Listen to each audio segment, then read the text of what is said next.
Alrighty, guys, welcome to our Brock Page podcast, where I'm making a lean on every single game in the NBA, college basketball, and NHL here today for Tuesday, February 14th, 2023. Happy Valentine's Day to all you lovers and friends. And for those of you who don't already know, my name is Brock Page. I do sports picks for free right here on YouTube. I've been doing it since 2016. I also sell my personal bets on patreon.com/BrockPage. And if you want to access every single one of my personal plays every single day for the next 30 days, you may want to think about signing up for my full access, all-inclusive board member package. Board members get access to every single personal play, every single package, every single day for the next 30 days. The math works out to be just $1.66 a day, cheaper than your daily cup of coffee. Tell you what, most other handicappers are going to charge you a couple $100 just for a day or two of service. Now, you're also going to get access to my board member podcast as well. And of course, you may be wondering what the difference is between what I do here on YouTube and what I do on my website. Well, what I do here on YouTube is I'll handicap the entire slate of games in any given sport, side and total. And what I do on patreon.com/BrockPage is I actually share with you which one of these free picks on these videos that I'm actually betting on personally. Now, I currently have over 535 members who are signed up and active on my website right now. With that, guys, let's go ahead and dive into some free content. We're going to start off with the Celtics at the Bucks, 7:30 p.m. East. Milwaukee's the 9-point favorite at home, totals 226. Now, the Bucks should be able to take advantage of Boston's injuries. Brogdon and both Williams are questionable right now. Jason Tatum's doubtful. And even when these guys are mostly healthy, the Celtics do have a losing record against the point spread on the road. Now they're facing a Milwaukee team who's relatively healthy at the moment. They've been real tough to beat in the Fiserv Forum. These guys are 23-5 in their own building this year, and they lead the NBA in home offensive rebounds. Giannis Antetokounmpo, he averages a league-high 12.3 rebounds a game. He's also scoring 32 points per contest, which is also a team high. Meanwhile, Drew Holiday is scoring nearly 20 points a game himself. When it comes to the injury report, Crowder and Portis are both still out for the Bucks. Meanwhile, for Boston, once again, Brogdon and both Williams are questionable. Smart and Brown are still out, and Tatum is doubtful. Now, total-wise, Boston's 20-7 to the under in their road games. Meanwhile, Milwaukee saw 5 out of their last 6 stay under the total themselves. I'm going to lean toward Milwaukee -9, under 226. Next contest, it is going to be Magic at the Raptors, 7:30 p.m. East. Toronto's -7, totals 221. And even though I do think this number is a tad high, the Raptors have played pretty well over the past couple of weeks. They're 4-1 straight up in their last 5. And they score a whole lot of points late in games. The Raptors are currently in the top 5 in the NBA in fourth quarter scoring on the road. Pascal Siakam, he averages a team-best 25 points a game. Meanwhile, Scotty Barnes is bringing down nearly 8 rebounds a night. Now, they're facing a Magic team who plays their worst basketball on the road. Orlando's just 10-19 while traveling. They also scored just 108 points a game away from home. That's nearly a league worst in that category. Of course, when it comes to the injury report, Cole Anthony is currently questionable for the Magic. Meanwhile, for Toronto on the other side, Gary Trent Jr. and Precious Achiuwa, they're both questionable for them. Porter and Anunoby are still out. Now, total-wise, Toronto saw unders against the likes of San Antonio, Memphis, and Phoenix. Meanwhile, Orlando saw 5 out of their last 6 on the road stay under the total themselves. I'm going to lean toward Toronto -7, under 221. Next game, Kings, Suns, 9 o'clock Eastern tip-off. Phoenix is -2, totals 233. Now, the Suns got the W in 7 out of their last 10, and they're doing a nice job at home. They're 19-9 in their own arena, and they limit their competition to just 109 points a game there. DeAndre Ayton, he grabs nearly 8 defensive rebounds a night. He's also second on the team in scoring. Meanwhile, Devin Booker averages over 25.5 points a game himself. Now, they're taking on a Sacramento team on the other side who failed to cover in 4 out of their last 6. And they play some pretty sloppy defense themselves. These guys are allowing over 117 points a game, and they're in the bottom 3 in defensive field goal percentage. Now, injury-wise, Malika Monk and KZ Opala, they're both out for the Kings. Meanwhile, for the Suns on the other side, KD, Payne, and Shamet are still out for them. Give me Phoenix -2 over 233. Next matchup, it is going to be Warriors-Clippers, 10 o'clock Eastern tip-off. The LA Clippers are -8.5, totals 226 and a hook. And even though this is a pretty big number, I think the Clippers can cover here. They allow just 106 points a game at home, which is nearly a league low. Paul George also has a bunch of steals on the season, and he averages 5.5 defensive boards a night. Now, Paul George is also the Clippers' leading scorer with 23 points a game. And of course, Kawhi Leonard, he averages 22 points a night himself. Now, the Clippers are taking on a banged-up Warriors team on the other side who is already going to work without Steph Curry, and they're allowing 123 points a game on the road this year. And out of those 28 road games this season, Golden State got the W only 7 times. Now, injury-wise, Thompson, Rollins, and Iguodala are questionable. Steph Curry's still out. And when it comes to the total, Golden State's 22-6 to the over in their travels. Meanwhile, LA wins 60% to the over in their last 10. Give me the LA Clippers -8.5 over 226 and a hook. And with that, we're going to jump into our next and final NBA breakdown. It is going to be Wizards at the Blazers, 10 o'clock Eastern tip-off. Portland's -3, totals 236. Now, Portland's done a real nice job offensively in the Moda Center. These guys are in the top 5 in the NBA in home scoring. And they're also making 50% of their field goals in front of their own fans. Dame Lillard scoring a team-best 31 points a game. He's actually 4th in the league in points per contest. Meanwhile, Anthony Simons, he averages 21 points a night himself. They're facing a Wizards club who plays their worst basketball on the road. Out of 30 contests away from the Capitol this year, Washington got the W only 12 times. And in their last 10 head-to-head meetings with Portland, the Wizards got the W only 3 times, and they gave up a whole lot of points in the process. Now, injury-wise, Kyle Kuzma is still questionable for Washington. Grant and Baji day-to-day for Portland. When it comes to the number, the Blazers are 19-10 to the over in the Moda Center this year. Plenty of overs to go around at home. Meanwhile, Washington saw overs recently against the likes of Golden State, Indiana, and Brooklyn. I'm going to lean toward Portland -3 over 236. With that, guys, we're going to jump into our college basketball segment of the program, and we're going to take a look at Georgetown at Seton Hall, 6 o'clock Eastern start time. Seton Hall is -11.5, totals 137 and a hook. Now, Seton Hall got the W in 7 out of their last 10, and they covered in 70% of those ball games. Now, the Pirates have also been increasingly incredibly tough to score against. They're allowing just 62 points a game in their own arena. And they're limiting their competition to just 29% shooting from 3-land there. Kadary Richmond, he has 50 steals on the season and a smattering of blocks. Now, Richmond's also drilling 44% of his three-pointers offensively.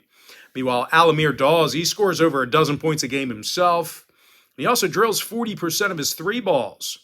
Now, they're facing a Georgetown team who's still in search of their first road win of the year. The Hoyas are 0-9 while traveling this year, and they simply can't get the W against Big East opponents. Now, Georgetown's also a pathetic 1-14 in conference play this year. When it comes to the injury list, Dante Webb is questionable for the Hoyas. Dre Davis questionable for Seton Hall. Now, when it comes to the total, Seton Hall went 9-3 to the under in their last dozen at home. They're also 64% to the under for the whole year. I'm going to lean towards Seton Hall -11.5, under 137 and a hook. Next matchup, we're going to stay in the Big East. I'm talking about Creighton taking on Providence, 7 o'clock Eastern tip-off. Creighton's the 2-point favorite, totals 140.5. And even though Creighton's favored by a bucket, they really haven't traveled well this year. As a matter of fact, the Blue Jays have a losing record away from campus. They're having a pretty tough time guarding the three-pointer. Creighton has one of the higher defensive three-point percentages on the road in the Big East. They're also facing a Providence team on the other side who has little problem getting to the basket, especially at home. The Friars are currently averaging 83 points a game in their own building. And in addition to that, they're arguably one of the best rebounding teams in the Big East. Actually, they're one of the best rebounding teams in the entire country. They're actually in the top 20 of the nation in both offensive and defensive rebounds. Bryce Hopkins averages nearly double-digit rebounds a night. He's also the team's leading scorer offensively. And speaking of points, Devin Carter and Ed Croswell, they're both averaging well over a dozen points a game, respectively. Now, injury-wise, Providence is mostly healthy at the moment. No significant scratches to report to you as of right now. Meanwhile, for Creighton on the other side, Frank Frabello, he is questionable for them. When it comes to the total, Creighton saw overs against the likes of Seton Hall and St. John's. Meanwhile, Providence saw overs recently against Xavier and Marquette. I'm going to lean toward Providence +2 over 140.5. Next matchup, little SEC action. I'm talking about Missouri taking on Auburn, 7 o'clock Eastern tip-off. Auburn's -7, totals 151. Now, I'm not sure Auburn's playing good enough to cover this number here. They lost 5 out of their last 6 ball games, and they've been little threat shooting the long ball. Auburn's making just 29% of their three-pointers as a team. They're also facing a Missouri squad who's playing some pretty good basketball right now themselves. Missouri got the W in 6 out of their last 8, and they're a top 15 scoring team in the nation.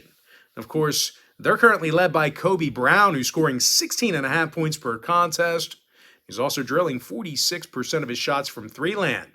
Meanwhile, teammate Demoy Hodge, he's scoring over 14 points per contest himself, and he's shooting nearly 40% from beyond the arc. Now, injury-wise, Mosley, Gomillion, and DeGray, they are questionable for Missouri. When it comes to the total, Missouri saw 5 out of their last 8 get over the total. Meanwhile, Auburn went 70% to the over in their last 10 themselves. Give me Missouri +7 over 151.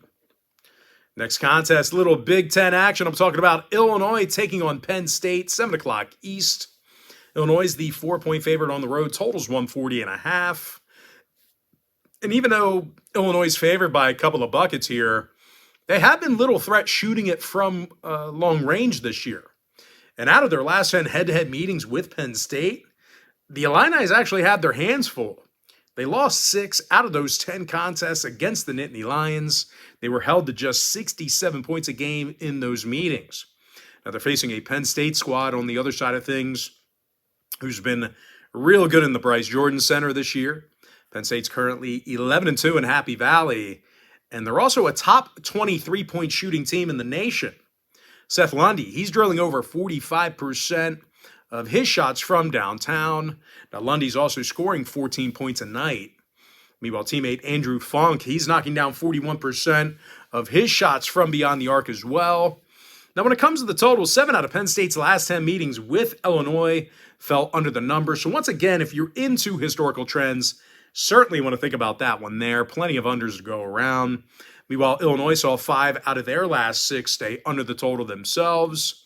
I'm going to lean toward Penn State +4 under 140.5. Next ball game, it is going to be NC State taking on Syracuse, 7 o'clock Eastern tip-off. Syracuse is -1, totals 148. Now, Syracuse has been really good offensively in the Dome. They're averaging nearly 80 points a game in front of their own fans. They're also shooting nearly 50% from the field there. Joe Girard, he's scoring a team-best 17 points a game. He also does a nice job shooting from three-land. Meanwhile, Judah Mintz and Jesse Edwards, they are both averaging over 14 points a night themselves. All 3 of those players, by the way, have played in all 25 of Syracuse's games this year. Now, they're facing an NC State team who's playing just 500 basketball on the road this year. And I'll tell you what, in their last 10 meetings with Syracuse, they allowed 77 points a game, and they lost 6 times during that stretch. Now, total-wise, NC State went 6-3 to the over in their last 9. Meanwhile, Syracuse saw 6 out of their last 9 get over the total themselves. I'm going to lean towards Syracuse -1 over 148. Next ball game, little ACC action. I'm talking about Notre Dame squaring off against Duke, 7 o'clock Eastern tip-off. Duke's minus 11, totals 140. Now, Duke's been unbeatable at Cameron Indoor, literally. They're 12-0 in their own building this year, and they're holding their opponents to just 59 points a game there. Now, Cal Filipowski, he has 31 steals and 23 blocks. He's also the Blue Devils' leading scorer. Now, keep an eye on Filipowski. He has been battling some injuries. I'm pretty sure he's going to play here tonight, but just keep an eye on his status just in case you're firing a big barrel in this game. Meanwhile, teammate Jeremy Roach, he averages over a dozen points a night himself. Now, they're facing a Notre Dame team who's yet to record a win away from home. They're officially 0-6 as the road team, 0-2 on neutral sites, so really struggling away from campus. And when it comes to offensive production, the Irish are averaging just 66 points a game in their travels.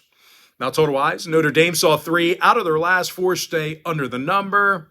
Meanwhile, Duke went 60% to the under in their last 10. I'm going to lean toward Duke minus 11, under 140. Next game, Nebraska, Rutgers, 8 o'clock East. The Rutgers Scarlet Knights are minus 13, totals 131. And the Scarlet Knights have been impossible to score against at home this year. They're allowing just 52 points a game in Jersey Mike's Arena. They're also limiting their competition to a minuscule 34% shooting from the field there. Cam Spencer, he has 59 steals on the year and a couple of blocks. He's also drilling 41% of his three-pointers. Meanwhile, Clifford Amorie, he leads the team in scoring and averages just about double-digit rebounds a game. Now, for the record, guys, Rutgers is 13-2 in Jersey Mike's Arena. These guys are very good at home, doing a great job defensively. Now, they're facing a Nebraska team who lost 7 out of their last 10, and they're winning only 20% of their road games this year. Now, the Cornhuskers are also one of the worst scoring teams in the entire country. These guys are averaging only 61 points a game away from Lincoln. Now, total-wise, no real surprise here. Nebraska's gone 18-8 to the under for the entire season. Meanwhile, Rutgers is 60% to the under for the whole year themselves. Give me Rutgers minus 13, under 131. Next game, it is going to be Butler, Nova, 8 o'clock East. Villanova's minus 10, totals 128.5.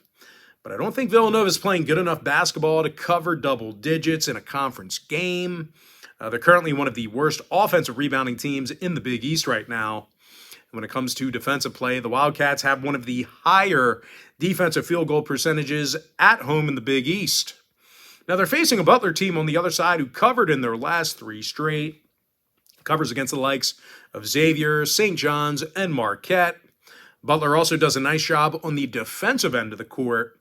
They're allowing just 67 points a game. They're limiting their opponents to just 32% shooting from three-land. Manny Bates has 47 blocks and 15 steals. He's also second on the team in scoring. Meanwhile, Simas Lakushis, he averages nearly a dozen points a game himself. He's also shooting 41% from three-land. Now, injury-wise, Malloy, Harris, and Hughes are questionable for Butler. When it comes to the total, Butler's gone 7-2 to the under in their last 9 road games. They're also 18-8 to the under for the entire season. I'm going to lean toward Butler plus 10, under 128.5. Next matchup, little SEC action. I'm talking about LSU taking on Georgia, 8:30 p.m. East. The Georgia Bulldogs are minus 3.5, totals 137 and a hook.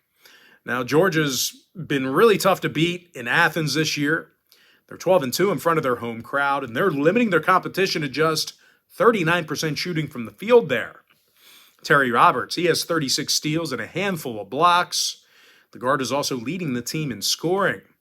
Meanwhile, Kario Okendo, he's scoring 13 points a game himself. They're facing an LSU train wreck who lost 12 straight, and they've yet to get a road win this year.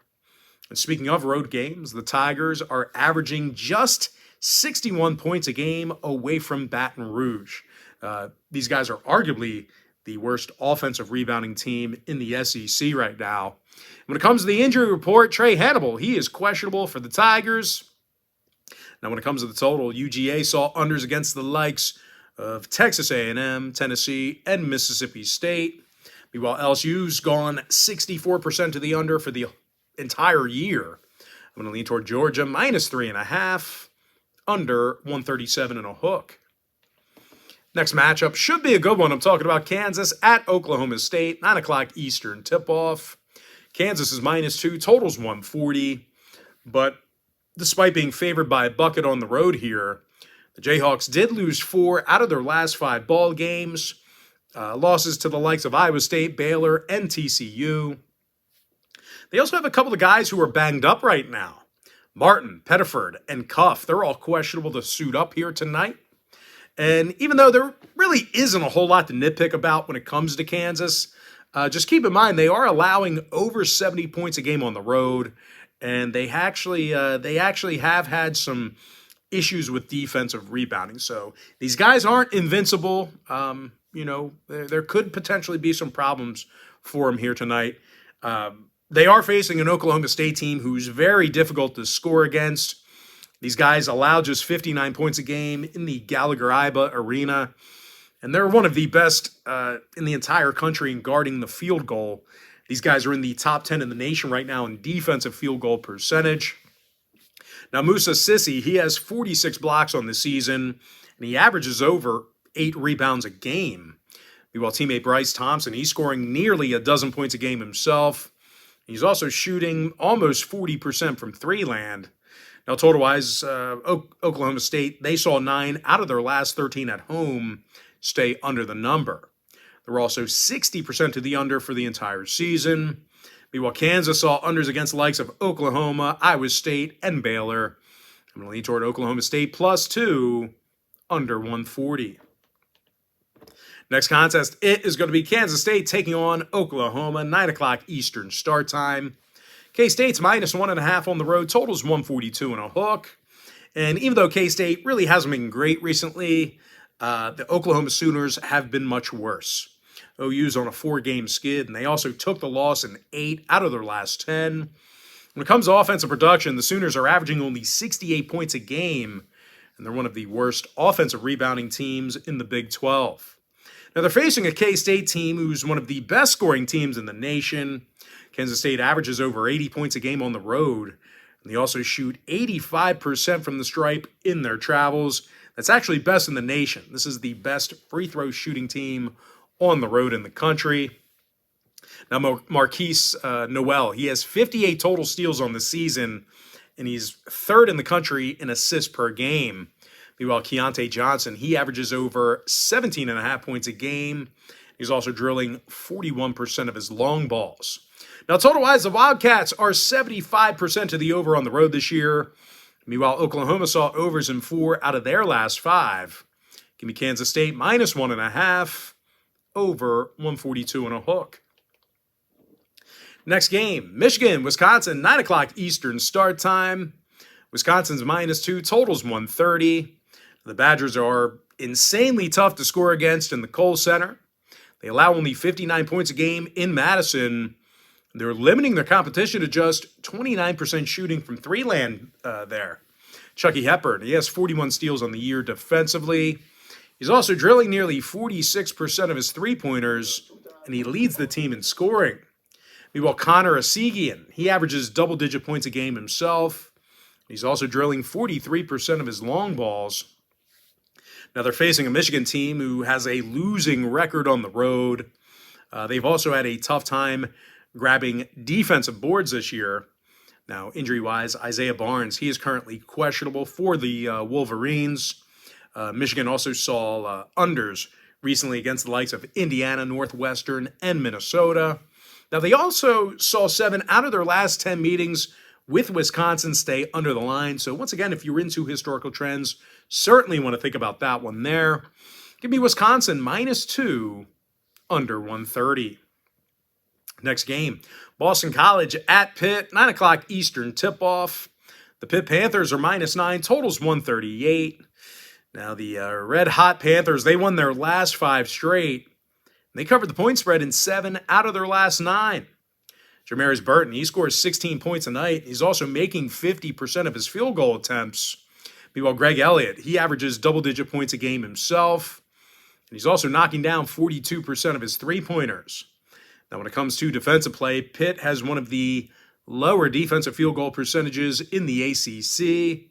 They're facing a Boston College team who scores just 66 points a game themselves, and they simply just don't shoot it well at all. Out of 8 ball games on the road, the Eagles got the W only twice as well. When it comes to the injury report, DeMar Langford is questionable for BC. Now, total-wise, oddly enough, Boston College is 7-1 to the over in their road games. Meanwhile, Pitt went 60% to the over for the entire season. I'm going to lead toward Pitt, -9, over 138. Next matchup, little Big East action. I'm talking about St. John's at DePaul, 9 o'clock East. St. John's is -1.5 on the road. Total is 157 and a hook. And even though they are the slight favorite on the road here, I do have concerns about St. John's defensive play. They're allowing nearly 83 points a game on the road, and their opponents are knocking down 40% of their three-pointers against them when they travel.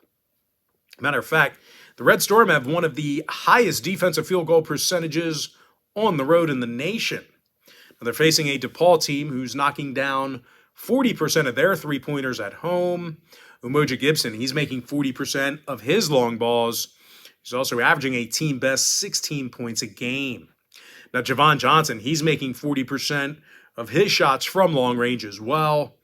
When it comes to the injury report, Jalen Terry's questionable for DePaul. Andre Curbello's questionable for St. John's. Now, total-wise, 5 out of St. John's last 8 on the road did get over the number. They also allowed 78 points a game in their last 10 meetings with the Blue Demons. Lean toward DePaul +1.5, over 157 and a hook. All right, next matchup, it is going to be San Jose State taking on UNLV, 10 o'clock Eastern start time. UNLV's -6, totals 139. Now, the Runnin' Rebels should get the job done here. These guys are 9-1 in their last 10 meetings with San Jose State. They're also scoring 76 points a night in the Thomas and Mack Center. E.J. Harkless, he averages a team-high 18 points a game, along with 5 boards. Meanwhile, Keyshawn Gilbert, he's making just about 40% of his three-pointers. Very good shooting from long range. Now, they're facing a San Jose State team who wins just 30% of their road games. When it comes to defensive play, the Spartans have one of the highest defensive three-point percentages on the road in the game. And now, total-wise, San Jose State saw unders recently against the likes of Utah State, San Diego State, and New Mexico. They also saw 6 out of their last 10 meetings with the Rebels stay under the total. Once again, historical trends there, plenty of unders to go around. I'm going to lean toward UNLV -6, under 139. And with that, guys, we're going to jump into our next and final segment. It's our NHL segment here.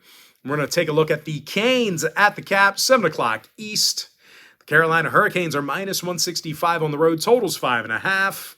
Freddie Anderson projected for Carolina. Darcy Kemper possible for Washington. Despite a solid year out of the Darce man, the Caps have been really starting off slow offensively. These guys are in the bottom 5 in the league in first period scoring. They're also going up against Freddie Anderson on the other side of things, who's 11-4 between the pipes with a goal against average in the mid-2s. And speaking of the Canes, they got the W in 8 out of their last 10, and they're allowing a league-low 26 shots on goal a game. Now, Jalen Chatfield, he's a +17 when he's on the ice. Meanwhile, Sebastian Aho, he's leading the club in goals. When it comes to offensive production, the Canes are currently in the top 5 in offensive shots on goal. Now, injury-wise, Case is still out for Carolina. Mantha's questionable for Washington. When it comes to the total, Washington saw their last 3 at home stay under the number. They also went 70% to the under in their last 10 at any location. Give me Carolina -165, under 5.5. Next game, Kraken Jets, 8 o'clock East. Winnipeg's the $1.45 favorite at home, total 6 goals. Connor Hellebuck for Winnipeg, Martin Jones for Seattle. Now, Martin Jones is 23-9 between the pipes this year, and he's been backed by some plentiful offensive production. Jared McCann has a team-high 24 goals on the year. Meanwhile, defenseman Adam Larson, he's 3rd in the NHL in plus-minus. Now, they're facing a Winnipeg squad on the other side who has a tough time getting started offensively. The Jets are actually scoring fewer first-period goals a game at home than any other team in the league, except for one. And in Winnipeg's last 10 games, the Jets lost to the likes of Philadelphia, Nashville, and Montreal. Now, total-wise, the Jets are a staggering 21-6 of the under in their own arena this year. They're also 9-1 of the under in their last 10 at any location. I'm going to lean towards Seattle plus 1.5, under 6.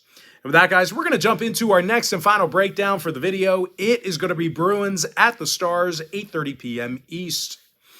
Boston is minus 120, totals 5.5. Linus Ullmark for Boston, Jake Oettinger for Dallas. And even though Oatsy's having a great year, the Stars did lose 4 out of their last 6. And they've certainly had their hands full with Boston in recent meetings. Out of their last 10 games with the Bruins, Dallas got the W just 3 times. And even worse than that, the Stars were held to just 1.9 goals a game during that span. They're going up against Linus Ullmark here today, who's been nearly unbeatable. Linus is 26-4 in the net this year with a 1.90 goals against average. And if some stifling defensive play isn't enough, well, the Bruins lead the NHL offensively in goals per game. David Pastrnak has 38 goals and 72 points. He's nearly the league leader in total goals. Meanwhile, teammate Hampus Lindholm, he's the league leader in plus-minus. Now, when it comes to the number, Boston went 8-2 to the under in their last 10. And out of Dallas's last 10 outings themselves, the under cashed in 90% of those contests. I'm going to lean toward Boston minus 120, under 5.5. And with that, guys, we're going to go ahead and jump into our quick pick recap, starting off in the NBA. I like the Milwaukee Bucks minus 9, under 226. Toronto Raptors minus 7, under 221. Phoenix Suns minus 2, over 233. And just a final reminder, guys, if you want to get access to all of my personal plays, the best way to do that is to become a board member on my website. Give me the Clippers minus 8.5, over 226 and a hook. And with that, guys, we're going to jump into some college basketball picks. Give me Seton Hall minus 11.5, under 137 and a hook. Vanderbilt minus 5.5, under 138.5. Providence plus 2, over 140.5. SIU Edwardsville minus 4, under 132.5. Northern Illinois plus 11, over 145. Central Michigan plus 8, under 146. Ohio Bobcats minus 4, over 160. Kent State, the Golden Flashes minus 11, over 140. Akron minus 9, over 146. Toledo minus 15, over 156. Missouri plus 7, over 151. UMass minus 4, under 147. Penn State Nittany Lions plus 4, under 140.5. Syracuse minus 1, over 148. Duke Blue Devils minus 11, under 140. Rutgers minus 13, under 131. Butler plus 10, under 128.5. Georgia Bulldogs minus 3.5, under 137 and a hook. Oklahoma State plus 2, under 140. Kansas State minus 1.5, over 142.5. Wisconsin minus 2, under 130. Pitt Panthers minus 9, over 138. DePaul plus 1.5, over 157 and a hook. New Mexico minus 10, under 148. With my next and final college basketball pick, give me UNLV minus 6, under 139. With our next and final segment, it is NHL. Give me Carolina minus 165, under 5.5. Chicago Blackhawks plus $1.25, over 6. New Jersey Devils minus 1.5, over 6.5 goals. Ottawa plus 1.5, under 6. Florida Panthers minus 130, over 6.5. Seattle Kraken plus 1.5, under 6. Boston Bruins minus 120, under 5.5. Colorado plus $1.10, over 6. And with my next and final free pick, give me Pittsburgh minus 155, over 6.5. And with that, guys, that's going to do it for me. Don't forget to check me out on my website. Now, if you guys do end up getting a package here today on patreon.com/ProgPage, you are going to get access to that membership for the next 30 days. And as an added bonus, guys, I'm also going to include all of my cheaper memberships for you, absolutely free. They're going to be included with your purchase. That's why I always tell folks to get that board member package. It's a full access, all-inclusive membership. You get access to every single personal play, every single package, every single day for the next 30 days. The math actually works out to be just $1.66 a day. Guys, most other handicappers are going to charge a couple $100 just for a day or two of service. So it's certainly great value for you. But most importantly, guys, got to thank you for joining me right here on YouTube or TikTok.